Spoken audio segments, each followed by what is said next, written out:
Hello, everybody, and welcome back to the Classic English Literature Podcast. Thank you all for coming. I hope you'll oblige me by posting a positive review of the show on your preferred podcast platform. Hit the subscribe button, like all my social media posts, and if you can spare a dime, send it to me by hitting the Support the Show button in the upper right-hand corner of the Buzzsprout homepage. I hope you loved today's show. The perennial complaint from students with which a literature teacher must deal is the "what do I need this for?" question. Why do I have to learn this? When will I ever use this? How will this help me get a job? I hate this question. And I hate it for a couple of reasons, not least of which is the fact that I've no very good answer, really. You don't need this. You'll probably never use it. It won't help you get a job. In fact, your best case scenario is that you'll end up like me, a rumpled, poorly dressed public servant with an expanding waistline, receding hairline, and incipient alcoholism. Now, I used to wax poetic about expanding the mind, about building empathy, about the aesthetic pleasure of language. And when that failed, I urged the utility of clear communication skills, the ability to write, speak, and think cogently, skills that every company desires. But interest in the humanities continues to decline to crisis proportions. And every day one can read a cri de coeur for the death of the English major or the end of history as a discipline. And I understand. Literary study is not necessarily an easy endeavor, and if you're not constitutionally attracted to it, the effort can easily seem misspent. Additionally, if you're a taxpayer, you probably want to see some concrete return on investment for your education tax dollars. All this I accept. But there's still a part of me, deep down inside, that resents the assumption that literature or art has to be useful. Now, for most modern people, the aesthetic or cultural experience, it's insufficient. It must do something. But I think something can be useless without being worthless. And so I quibble, perhaps, with today's writer, Sir Philip Sidney, whose defense of Poesie is generally regarded as the high point of Elizabethan literary criticism. Sidney is the quintessential Tudor mondaine, dashing, educated, handsome, impeccably dressed. A courtier, soldier, a diplomat who reified Baldassare Castiglione's notion of a gentlemanly excellence in his Book of the Courtier, a how-to guide to Renaissance flash. Quote, "I have discovered a universal rule which seems to apply more than any other in all human actions or words, namely, to steer away from affectation at all costs, as if it were a rough and dangerous reef, and, to use perhaps a novel word for it, to practice in all things a certain nonchalance, a sprezzatura, which conceals all artistry and makes whatever one says or does seem uncontrived and effortless." Sidney's work, both his poetry and prose, strives to exemplify that deliberate insouciance. We'll look at his poetry momentarily, but I'd first like to unpack his defense of Poesie as it seems to express the deep concern he has about his literary nonchalance. Sidney composed the Defense of Poesie in probably 1582, responding to an attack on the perniciousness of poetry written by a lemon-sucking Puritan named Stephen Gosson, who, in a majestic instance of misjudging character, dedicated his The School of Abuse to Sidney. Gausson's invective against poetry was of the Platonic sort. In fact, he commends dear old Plato for banning the poet pestilence from his ideal republic. Quote, "No marvel that Plato shut them out of his school and banished them quite from his commonwealth as effeminate writers, unprofitable members, and utter enemies to virtue. Poetry tempts the young away from profitable pursuits. It weakens its readers and lures the unwary into vice and dissipation. And it's all a lie, a fiction, a false presentation of reality." Same old, same old. Look, you can plug in poetry for any number of artistic diversions, and the complaint refreshes itself. Novels, plays, radio, movies, television, the internet, social media. Oh, actually, there may be something to that last one. Might be a difference of kind rather than of degree. But that's not my point right now. The point right now is that art always attracted lemon suckers fearing that it will corrupt the youth. I'm sure there was some po-faced monk who tisk-tisked polyphony when his fellow chanters started weaving melodies together in the 12th century. And of course, we've no shortage today of contemptua ex smuglies canceling and censoring anything that smacks of fun. So, from here on out, let's accept that Sidney lets Poesie stand for all written arts. Philip Sidney wanted nothing to do with Gausson's grumbling, and so he launches a quite elegant rebuttal. But in that great spirit of sprezzatura, he delivers his classically formal forensic defense in an easy but cultivated prose.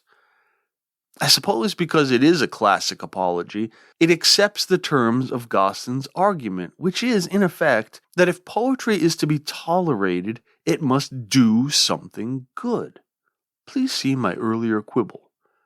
But that's what Sidney agrees to, and sets about battling the prosecution.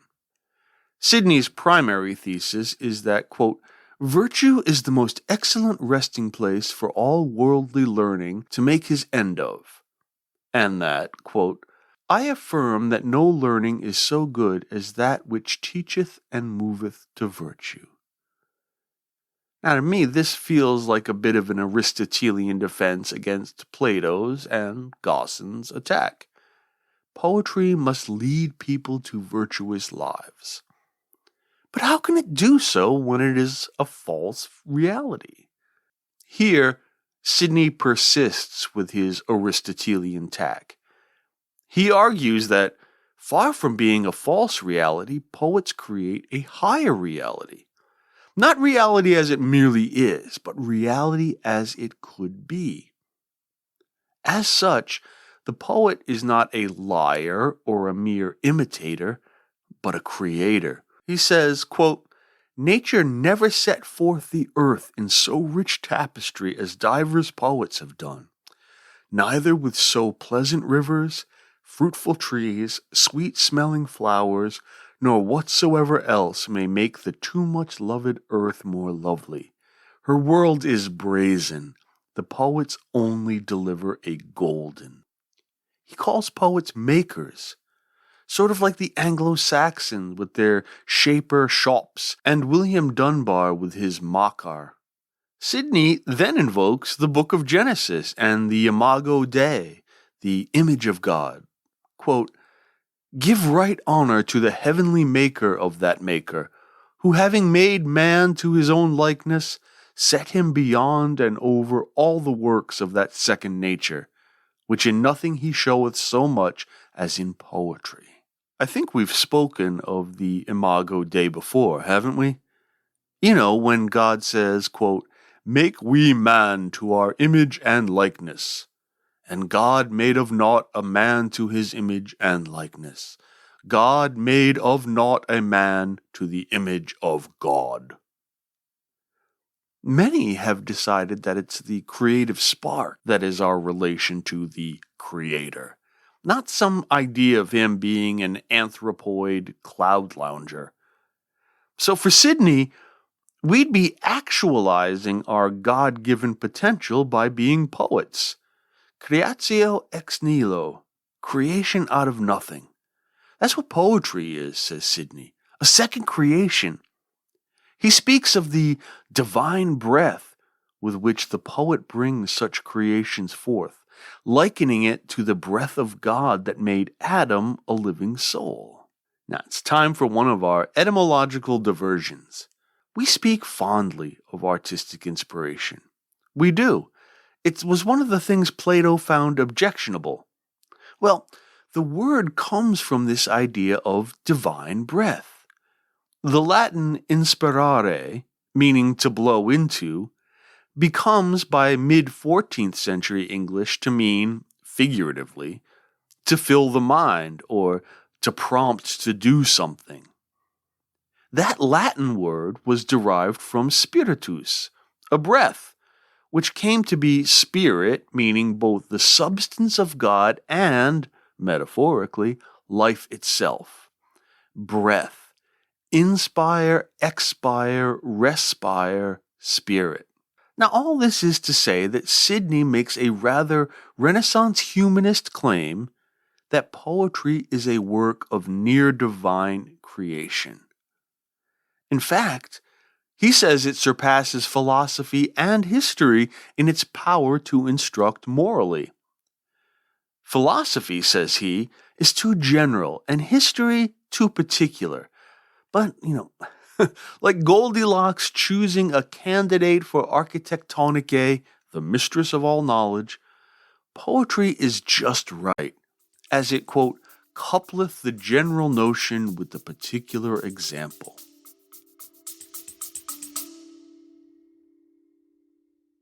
I'm Dan Heath. On the What It's Like to Be podcast, I ask folks about their jobs, like what keeps a TV meteorologist up at night. When I'm at work and there's a tornado coming into town, my husband and my kids have to get into the tornado shelter without me. What keeps a welder driven? I never am satisfied. I always know I can do better. And what keeps a hairstylist on her toes? I know she likes that Halle Berry haircut, but she doesn't look like Halle Berry. Find out on What It's Like to Be, wherever you get your podcasts. I suppose this is a fair argument. It certainly has held sway for centuries, though the utilitarian hordes batter at its walls. Of course, the comprehensiveness of the defense, as well as its taut argumentation and breadth of evidence, belies the indifferent sprezzatura of the ideal courtier poet. Let's have a peep at some of Sidney's verse work to see his literary theory in action.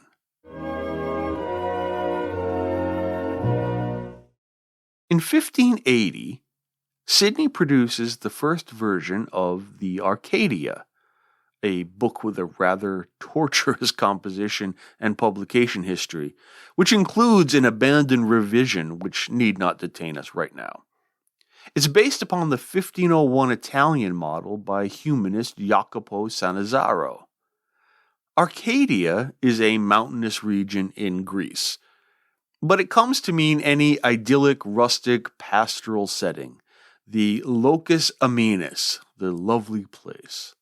In Sidney's work, two princes named Pericles and Musidorus wander into Arcadia on their way back home to Thrace. A debate about Pericles mooning over the picture of the Duke of Arcadia's daughter culminates in a lovely description of the countryside. It's a complexly constructed piece of work. Sidney alternates prose and verse in a 5-act comedy structure, sprinkles in that pastoral setting, in the service of a plot full of Alexandrian tropes, including mistaken identities, shipwrecks, and pirate abductions. The full Monty here, folks. There's little wonder he lost control of this one. But there's a song in Arcadia called Ye Goatherd Gods that's rather interesting. It's a singing competition / dialogue between two young swains in love with Urania, the Greek goddess of astronomy who became the muse of Christian poets. The two singers take turns by stanza and parallel each other's thoughts as the poem progresses. So, for instance, Strephon, the first singer, begins by calling upon, quote, "Ye goatherd gods that love the grassy mountains, ye nymphs which haunt the springs in pleasant valleys, ye satyrs joyed with free and quiet forests." While Caius begins, "O Mercury, foregoer to the evening, O heavenly huntress of the savage mountains, O lovely star entitled of the morning." After the invocations, both singers make the same request, quote, "Vouchsafe your silent ears to plaining music." So, after they've settled the audience comfortably in a suitably bucolic paradise, the poem moves to a somewhat elegiac phase, in which Strephon and Caius each recall more carefree days in the wild forests, and how now they are, quote, "banished now among the monstrous mountains of huge despair, and heartbroken so that molehills seem like mountains." Now, a clever reader, you're a clever reader, you might note that not only do these passages seem similar in tone and spirit to the Anglo-Saxon elegies we've studied, but they also retain that alliteration that ties Sidney's poem firmly to its ancestors. Nice mingling of the classical and the Germanic here, Phil. Anyway, there's another neat little rococo touch throughout the poem. There's a bit of synesthesia, that is, the mingling of sense experiences. So Caius says, quote, "I feel a noisome scent." Touch and smell overlapping here. Tiny little things, but evidence of that carefully cultivated nonchalance so characteristic of Sidney's best work. There's two other things to point out here about this poem. One, it's a double sestina. A few of those will give you quite a headache in the morning, let me tell you. Now, a sestina is a poem of six-line stanzas and a triplet, and it must use the same 6 words in a specific pattern at the end of each stanza's lines. So there's 39 lines and 6 terminal words in a standard sestina. Sidney goes big, pumping up to 78 lines with the same 6 words: mountains, valleys, forests, evening, morning, and the other one, music. It's quite a feat of dictionary acrobatics to get those repetitions to resonate with new and interesting overtones instead of becoming really monotonous. 2, while written in our trusty iambic pentameter, the lines often have more than the traditional 10 syllables. This is called hypercatalexis, if you care, and you shouldn't, really. The 11th, or sometimes also a 12th, syllable doesn't receive a stress, and is what we used to call in a less enlightened age a feminine ending. Happily, we now register how offensive such labeling can be, and we've decided to call it instead a weak ending. There, that's better, isn't it? Anyway, the effect works well, for that downbeat line ending nicely underscores the plaintive content of the song. But for me, the most interesting part of the text are stanzas 7 and 8. In these passages, each singer repeats the word meseems 3 times. The word means, quite obviously, probably, it seems to me. Okay, so we're talking about personal impressions. So the lads say, quote, and this is Strephon, "Meseems I see the high and stately mountains transform themselves to low dejected valleys. Meseems I hear in these ill-changed forests the nightingales do learn of owls their music. Meseems I feel the comfort of the morning turn to the mortal serene of an evening." And Caius responds, "Meseems I see a filthy cloud evening as soon as sun begins to climb the mountains. Meseems I feel a noisome scent the morning when I do smell the flowers of these valleys. Meseems I hear, when I do hear sweet music, the dreadful cries of murdered men in forests." Right, so These guys are so depressed and lovelorn that everything beautiful and majestic appears to them ugly and base. I suppose anyone who's ever had a broken heart can relate. But what Sidney's doing here is using a kind of personification the cool kids call the pathetic fallacy. That is, attributing human emotions and behaviors to inanimate objects. Stately mountains become dejected valleys. Stately is merely an adjective, but dejected is an adjective that implies some kind of psychology at work, right? It's also what the cool kids call a displaced epithet, because it's the speaker who's dejected, right? Not the valley. What we've got here, and elsewhere in the poem, is two young men almost literally recreating nature in their own image, perceiving a reality through the filter of their own emotional state. They are poets in all senses of Sidney's broad definition. Sidebar. Did you catch the line about nightingales learning the owl's music? For a fuller examination of that pairing, pour yourself a nice cup of tea, grab a cookie, and listen to episode 8 of the podcast, Avian Agitation, on Nicholas of Guilford's The Owl and the Nightingale. Let's move on, dear listeners, because I do want to speak on Sidney's sonnet cycle called Astrophil and Stella from about 1581. It's the first full Petrarchan-style sonnet sequence in English and rather set the vogue for them for the rest of the 16th century. As Petrarch had his Laura, and Wyatt his Anne, so Sidney has his Penelope Devereux.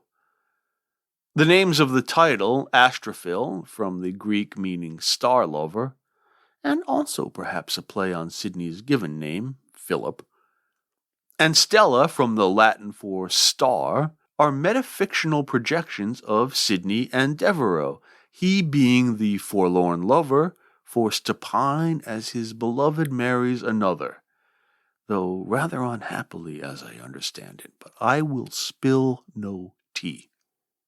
The narrative hinted at by the sequence revolves around Astrophil's infatuation with Stella, an embodiment of beauty and perfection. The sonnets capture Astrophil's intense emotions, his desires, frustrations, and the conflicting aspects of love.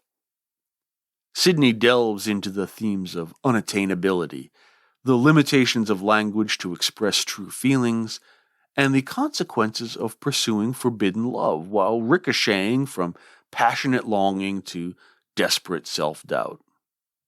Some critics note that the cycle has 108 sonnets, one for each of Penelope's suitors in the Odyssey, and that the whole piece actually contains 119 poems. There's 11 songs. So that's one for each month of Odysseus' journey back to Penelope, but one. So like the names Star Lover and Star, perhaps Sidney confirms Astrophil's failure and frustration in these oblique Homeric allusions. In perhaps another structural echo of Astrophil's erratic emotions, Sidney feels no need to stick consistently with one sonnet form in this cycle. While generally Petrarchan, he does employ some 15 different rhyming patterns, and he's also quite liberal with development of the sestets, sometimes using couplets, tercets, and quatrains whenever he feels like it. Sonnet 1 introduces us to Astrophil's plight, and we get some rather conventional longing and sighing and pining. He loves, quote, "in truth and fain in verse my love to show." He hopes Stella will read his poetry, know that he loves her, therefore pity him and grant him her grace. But he then realizes that such invention will not do.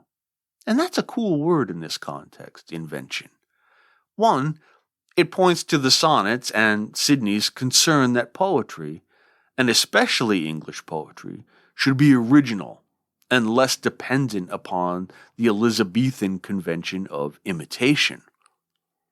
Though Astrophil reads through the courtly love poetry of the past, quote, oft turning others' leaves to see if thence would flow some fresh and fruitful showers upon my sunburned brain, but words came halting forth. Not until the muse chastises him, saying, fool, look in thy heart and write. Ha ha! Remember that thinking eye thing I keep bringing up? Here it is again, in a statement that could easily be seen as the credo of the Romanticists of the late 18th and early 19th centuries. Indeed, even now, the general conception of poetry, writing, or indeed any art, really, is the expression of the artist's psyche. That is, according to Sidney, true poetry. Oh, but sir, he does this in Petrarchan styles through a persona named Astrophil, hardly soul-bearing in the romantic idiom, sir. Yes, I'm aware, but baby steps, yeah? Oh, and sir, he writes the first sonnet in Alexandrines. What? Alexandrines, sir. 12-syllable lines from French poetry. Sidney does shift the accent pattern about to make it fit English better, but it's French Alexandrines all the same, sir. Yes, well done, enthusiastic and polite pupil. Thank you, sir. Where were we? Ah, yes. Sonnet 3 begins with some haughty snark. Quote, let dainty wits cry on the sisters nine that bravely masked their fancies may be told. Basically, let weak minds turn to the muses for their artificial inspiration. Stella is the true muse. Quote, in Stella's face I read what love and beauty be, then all my deed but copying is what in her nature writes. That's actually a rather complicated little shift. The 9 muses are artificial, and those who rely upon them merely imitative or derivative. But Stella is the epitome of love and beauty, so Astrophil merely needs to copy what nature has written. So, nature is the poet, in a Sidneyan sense, not Astrophil or Sidney? This could be seen to contradict Sidney's assertion in the defense that a poet creates a second, perhaps better nature, but only if we fully accept that Sidney and Astrophil are one and the same, and I don't necessarily think it's hermeneutically safe to do so. Certainly, Astrophil is a projection, a persona, based on Sidney, but it doesn't follow that one is exchangeable with the other. Indeed, if that were so, why bother creating the character? But the lines can get a bit muddy, I'll grant that. In Sonnet 14, Astrophil compares himself to Prometheus, the Titan who defied the Olympian gods to give humankind fire, and thus civilization. Some myths even credit Prometheus with creating humanity from the little mud dolls he made. Gods do love to play in the dirt, don't they? While Sidney's allusion is to Prometheus's torment for his disobedience, quote, alas, have I not pain enough, my friend, upon whose breast a fiercer gripe doth tire than did on him who first stole down the fire. The associations of self-sufficiency and self-fashioning cannot be overlooked. But in Sonnet 25, Sidney sneers a bit at poets who, with, quote, poor Petrarch's long deceased woes, with newborn sighs and denizened wit do sing. He's attacking writers who adapt Italian models into English verse. Hello, pot? This is kettle. Well, perhaps he's probably talking about lesser poets, and if it's true, you're not arrogant, right? Let's finish with a look at Sonnet 71, as it seems a fair summation of this episode's main themes of sprezzatura, originality, and virtue. Sidney writes, quote, who will in fairest book of nature know how virtue may best lodged in beauty be? Let him but learn of love to read in thee, Stella, those fair lines which true goodness show. Forever and forever in these poems, Astrophil recognizes the vast difference separating him from Stella. She is an apotheosis of true nature, true beauty, true virtue. She is so far above him that he can neither invent nor imitate his way to her. It's a fair metaphor for Sidney's own literary ambitions, ever inventive and interpretive, densely learned but lightly executed, blasé yet earnest. I don't think it's too much to say that although Sir Philip Sidney is an arch-Elizabethan courtier and poet, he also devised an almost archetypal idea of a poet, like, ironically enough, a Platonic form of poet. Even in 2023, when we think of a poet, we have two basic ideas, don't we? We've got the long-haired fellow in a frilly shirt, head in hand over an escritoire. Or we've got some bescarfed beatnik, black sunglasses, black turtleneck, and a beret, a Gauloise cigarette hanging from the lips with a studied indifference. I think both of these find their roots in Sir Philip Sidney. Thanks for listening, and I'll talk to you real soon.